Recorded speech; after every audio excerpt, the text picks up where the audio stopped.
Hello viewers, आप सबका स्वागत है फिनिक्स बिल लीगल चैनल में। तो आज हम बात करेंगे सर्टिफाइड कॉपी के बारे में। सर्टिफाइड कॉपी होती क्या है? लेटेस्ट सुप्रीम कोर्ट जजमेंट जो अभी लेटेस्ट जजमेंट आई हुई है सर्टिफाइड कॉपी को लेकर कि कैसे हम उसको अपने सिविल केसेस की गवाही में उसको किस तरीके से यूज़ कर सकते हैं, कहाँ पे यूज़ हो सकता है, कहाँ पे यूज़ नहीं हो सकता है, उसके बारे में एकदम लेटेस्ट जजमेंट आया है, उसके बारे में हम बात करेंगे। साथ ही साथ में हम जानेंगे कि सर्टिफाइड कॉपी होता क्या है, हमारे इंडियन एविडेंस एक्ट के कौन-कौन से वो इम्पोर्टेंट प्रोविजंस हैं जो इस प्रोविजंस के बारे में मतलब सर्टिफाइड कॉपी के बारे में बात करिए, ओवरऑल एक एविडेंस के बारे में बात करिए, किस तरह का डॉक्यूमेंट्री एविडेंस और किस कैटेगरीज का होता है, सारे सेक्शंस को हम डिस्कस करेंगे। तो आज का वीडियो इसी के बारे में होने वाला है। साथ ही साथ में वीडियो स्टार्ट करने से पहले मैं आप सबसे रिक्वेस्ट करूंगी, अगर आपको कोई भी तरह का रेडीमेड लीगल फॉर्मेट चाहिए तो मेरी जो वेबसाइट है फिनिक्स बी लीगल, उसमें जाकर आप ले सकते हैं। चाहे तो इंडिविजुअली भी ले सकते हैं, या तो अगर आप सब्सक्रिप्शन ले लेते हैं तो सारे डॉक्यूमेंट का एक्सेस आपको एक साथ मिल जाता है। उसी के साथ में ये भी बोलूँगी, अगर कोई लॉयर है या फिर कोई लॉ स्टूडेंट्स है और सिविल कोर्ट में जो प्रैक्टिकल जो कोर्ट की जो प्रोसीजर्स होती है या फिर लॉयर को क्या काम एज़ ए प्रैक्टिकल करना पड़ता है, उसका मैंने एक कोर्स बनाया हुआ है, उसका लिंक भी मैंने डिस्क्रिप्शन बॉक्स में डाला हुआ है, तो आप जाके चेकआउट कर सकते हैं। तो चलिए अब वीडियो को हम स्टार्ट करते हैं हमारा सर्टिफाइड कॉपी को लेकर। इससे पहले कि हम ये जानें कि सर्टिफाइड कॉपी क्या होता है, मैं इस जो केस हम सुप्रीम कोर्ट की जो लेटेस्ट जजमेंट के बारे में बात करूँ, उसके एक फैक्ट्स के बारे में बात करना चाहूँगी, बताना चाहूँगी कि एक्चुअल स्टोरी क्या है, ताकि हम रिलेट कर पाएँ कि इसे सर्टिफाइड कॉपी की बात कहाँ से निकल कर आई हुई है। बहुत छोटा-सा इसका फैक्ट्स है, ये है कि सेल जो होता है, जो प्लेंटिफ जो होता है, वो सेल डीड का जो सर्टिफाइड कॉपी होता है वो कोर्ट पे दिखाता है as a evidence. Lower court उसको मान जाता है, लेकिन जो डिफेंडेंट ऑब्जेक्शन करता है और हाई कोर्ट भी बोलता है कि नहीं, आपको ओरिजिनली लाना चाहिए, तो जो 1928 का है और आपने जो सर्टिफाइड कॉपी जो जमा किया ये मान्य नहीं होगा। ये बात को लेकर सुप्रीम कोर्ट में आता है। तो सुप्रीम कोर्ट ने क्या बोला है कि क्या सर्टिफाइड कॉपी मान्य होता है या नहीं, इसी बात पे हम आगे करेंगे। लेकिन उससे पहले हम जानेंगे इंडियन एविडेंस एक्ट और सर्टिफाइड कॉपी क्या होता है उसको हम जानेंगे। देखिए, इंडियन एविडेंस एक्ट के तहत में एविडेंस जो होते हैं, जो गवाही जो होती है हमारी, खासकर मैं यहाँ पे डॉक्यूमेंट्री एविडेंस की बात कर रही हूँ, वो 2 तरह की होती है। पहला होता है आपका प्राइमरी एविडेंस और दूसरा होता है आपका सेकेंडरी एविडेंस। ये प्राइमरी एविडेंस जो होता है, ये सारे जितने भी तरह के हमारे जो डॉक्यूमेंट्स हैं, जिसके ओरिजिनल जो होते हैं, वो अपने प्राइमरी एविडेंस के तहत में आ जाते हैं। अगर हम बात करें फॉर एग्जाम्पल की अगर हम बात करें, तो सेल डीड जो ओरिजिनल सेल डीड हुआ, ओरिजिनल सेल एग्रीमेंट हुआ, ओरिजिनल विल हुआ, ओरिजिनल रिसिप्ट हुआ, ओरिजिनल बिल हुआ, या ओरिजिनल कोई भी तरह का ऐसा डॉक्यूमेंट जो कोर्ट में आप जमा करो, चाहे एप्लीकेशन है, कुछ भी हो, जो ओरिजिनल जो है आपके पास में, वो आपका प्राइमरी एविडेंस के कैटेगरी में आ जाता है। अब हम बात करेंगे सेकेंडरी एविडेंस के बारे में।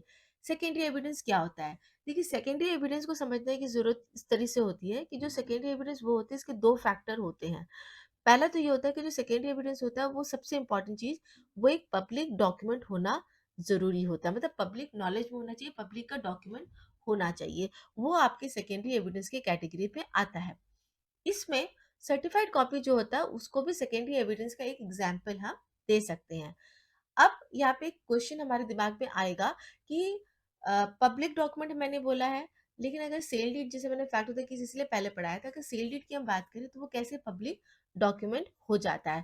तो ये चीज हम समझेंगे, हमारे जो सेक्शंस जो है इंडियन एविडेंस एक्ट के जो सेक्शंस है, उस पर क्या डिफाइन किया गया है, कैसे डिफाइन किया गया है, जो सुप्रीम कोर्ट ने भी बोला है, अपने जजमेंट में लिखा है, हम उसको पहले समझते हैं। जो जजमेंट है वो हमारा अपायो वर्सेस अनदीबुत्तु है, ये 2023 का ही है। तो चलिए हम आ जाते हैं इस प्रोविजंस पे जो इंडियन एविडेंस एक्ट का है। जो सबसे इंपॉर्टेंट प्रोविजन है इसका सेक्शन 65, बाकी सारे प्रोविजन वैसे इंपॉर्टेंट है। सेक्शन 65 जो है वो ये बोला गया है, this section permits secondary evidence when the original is a public document with in the meaning of section 74। जैसा मैंने बोला, primary evidence and secondary evidence, तो सेकेंडरी एविडेंस कैसे परमिट हुआ, सेक्शन 65 ने परमिट किया है कि जहाँ पे ओरिजिनल डॉक्यूमेंट्स नहीं है, प्राइमरी एविडेंस नहीं है, वहाँ पे आप सेकेंडरी एविडेंस को ला सकते हो। ठीक है, अगर वो सेकेंडरी एविडेंस पब्लिक डॉक्यूमेंट है तो। अब आता है पब्लिक डॉक्यूमेंट के बारे में, हम पढ़ेंगे सेक्शन 74 में। Section 74 of the Indian evidence बोलता है, according to this section public records kept of private documents are considered public documents. देखिए, यहाँ पे आ जाती है क्लैरिटी।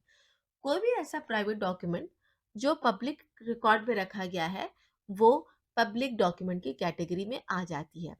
जैसा अगर मैंने सेल डीड करवाया है, उसका रजिस्ट्रेशन करवाया है, तो ऑब्वियसली वो जो सब रजिस्ट्रार के जो रजिस्ट्रार में मेरा वो सेल डीड आ चुका है, उसकी कॉपी लगती है, तो वो मेरा पब्लिक डॉक्यूमेंट बन जाता है।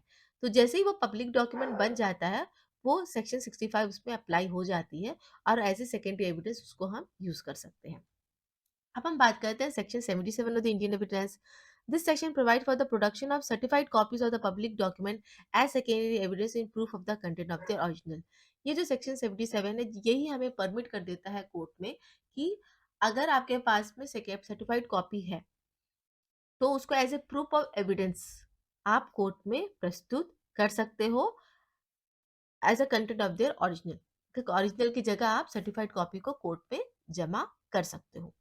Section 79 of the Indian Evidence Act, this section establishes a presumption regarding the genuineness of the certified copy, provided there exists a law declaring such copy to be admissible as evidence. अब section 79 जो होता है, ये बोलते हैं presumption देता है कि जो सर्टिफाइड कॉपी आप कोर्ट पे जमा कर रहे हो, वो एडमिसिबल हो जाता है कोर्ट में एज ए ओरिजिनल। अब यहाँ पे बात आती है कि सर्टिफाइड कॉपी का डेफिनेशन क्या होता है। देखिए, सर्टिफाइड कॉपी जो होती है, वो आपके जो ओरिजिनल डॉक्यूमेंट जो होता है उसका एक एक्सट्रैक्ट होता है, राइट? उसका एक ट्रू कॉपी होती है। अब वो ट्रू कॉपी ही है, ये बात का जब सर्टिफाइड कर देता है उस डॉक्यूमेंट का जो हकदार, जो अथॉरिटी जो होता है, जैसे सब रजिस्ट्रार अगर है, यहाँ पे मैं एग्जांपल दे रही हूँ, सर्टिफाइड कॉपी आप तो कहीं से भी ले सकते हो। सब रजिस्ट्रार से मैंने एक सेल डीड का सर्टिफाइड कॉपी लिया है, तो वो जो ट्रू कॉपी है उस पे अपना एक सील मार के बोलता है कि ये जो ओरिजिनल है, इसी का ट्रू कॉपी, मतलब उसको सर्टिफाइड कर देता है कि ये ओरिजिनल का word to word true copy है।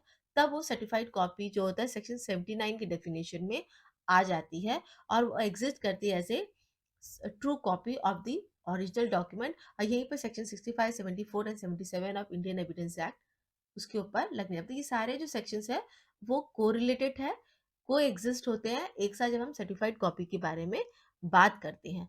सर्टिफाइड कॉपी हम कहाँ कहाँ से ले सकते हैं? देखिए, सब रजिस्ट्रार से ले सकते हैं, कोर्ट का कोई भी जजमेंट हो गया है, कोई भी ऑर्डर हो गई, उसका भी आप सर्टिफाइड कॉपी ले सकते हो। जो जितने भी पब्लिक डॉक्यूमेंट्स होते हैं, आप सभी का सर्टिफाइड कॉपी अप्लाई कर सकते हो। कहीं से भी आप, मतलब हर बोर्ड डिपार्टमेंट में जाना होता है, वहां से आप एक सर्टिफाइड कॉपी आपको मांगनी होती है और आपको मिल जाता है। ये बहुत काम आता है सर्टिफाइड कॉपी पुराने डॉक्यूमेंट्स को लेकर। कब काम आता है, मतलब जैसे कि इस केस में था 1928 का, तो ऑब्वियसली ओरिजिनल डॉक्यूमेंट कहीं ना कहीं मिसप्लेस हो चुका है या खत्म हो चुका है। उस जगह पे मैं सर्टिफाइड कॉपी यूज कर सकती हूँ। कोई कोर्ट का जजमेंट है, मेरे पास ओरिजिनल जो जजमेंट एंड डिग्री रही है, लेकिन with the course of time मेरा वो जो डॉक्यूमेंट है वो घूम चुका है, मिसप्लेस हो चुका है। मैं कोर्ट में दोबारा अप्लाई कर देती हूँ उसका सर्टिफाइड कॉपी का, एज दैट मैं उसको कहीं पे भी यूज कर सकती हूँ। तो सर्टिफाइड कॉपी का बहुत क्लियर फिनोमेना होता है कि वो ओरिजिनल का ही ट्रू कॉपी है। और कभी-कभी तो हम कोर्ट की भाषा में बोलते हैं कि अगर आपके पास सर्टिफाइड कॉपी है, तो इसका मतलब उसमें पहले से ही ठप्पा लग चुका है कि वो सही डॉक्यूमेंट है। ये हम एज़ अ लॉयर हम उसको बोलते हैं। तो सुप्रीम कोर्ट ने भी इन सारे सेक्शंस को अपने जजमेंट में कहीं न कहीं मेंशन किया है, जो जजमेंट मैंने आपको पहले बताया था। अब कोर्ट ने क्या बोला इस केस में? The supreme court guided by this provision upheld the admissibility of the certified copy as secondary evidence in law. तो सुप्रीम कोर्ट ने भी इन सारे जजमेंट को, सारे सेक्शंस को लिया लेते हुए कहा है कि ये हम एज ए सेकेंडरी एविडेंस को ले सकते हैं। It emphasized that the certified copy issued is not a replica of the original document but is a copy of the registration entry. Supreme court ने ये बोला कि जो सर्टिफाइड कॉपी है वो ओरिजिनल कॉपी का रिप्लिका नहीं है, उसका एज इट इज नहीं है, बट एक रजिस्ट्रेशन की एंट्री है which itself qualifies as a public document. जो एक रजिस्ट्रेशन की जो एंट्री को जो दिखा रहा है वो एक पब्लिक डॉक्यूमेंट की कैटेगरी, जो सेक्शन 74 सब क्लास 2 एविडेंस एक्ट के तहत में जो है उसको ये दिखाता है। Furthermore, subsection 5 of section 57 of the Registration Act reinforce the admissibility of such copy as evidence for proving the content of the original. यहाँ पे रजिस्ट्रेशन एक्ट को भी लेकर सुप्रीम कोर्ट ने बोला है कि रजिस्ट्रेशन एक्ट का जो सेक्शन 57 है वो भी अप्लाई इसमें हो जाता है जब हम सेल डीड या सेल एग्रीमेंट की बात करते हैं। अगर हम खाली सर्टिफाइड कॉपी बात करते तो हमारा इंडियन एविडेंस होता, लेकिन यहाँ पे डॉक्यूमेंट रजिस्ट्रेशन की बात भी थी, तो यहाँ पे रजिस्ट्रेशन एक्ट को भी सुप्रीम कोर्ट ने ला दिया है। तो व्यूअर्स, आज का जो हमारा जो वीडियो था वो बेसिकली इसी चीज़ के बारे में था कि सर्टिफाइड कॉपी क्या होती है, उसका क्या ये है। और अंत में अगर मैं जजमेंट के बारे में बात करूँ तो सुप्रीम कोर्ट ने मान लिया है कि सर्टिफाइड कॉपी को हम ऐसे ओरिजिनल की जगह हम यूज़ कर सकते हैं अगर हमारे पास वो सर्टिफाइड कॉपी उसका है तो। और हम उसको एज़ इट इज़ मानना पड़ेगा कोर्ट को कि वो एक as a secondary evidence court को लेना पड़ेगा और उसको जो ओरिजिनल डॉक्यूमेंट की तरह ही मानना पड़ेगा। That is what has been said in this judgment and I hope मैं आज आपको सर्टिफाइड कॉपी और उससे रिलेटेड जो इंडियन एविडेंस एक्ट है उसको समझा पाई हूँ। अगर आपको आज का वीडियो अच्छा लगा है तो लाइक, शेयर, सब्सक्राइब ज़रूर कीजिएगा। Thank you.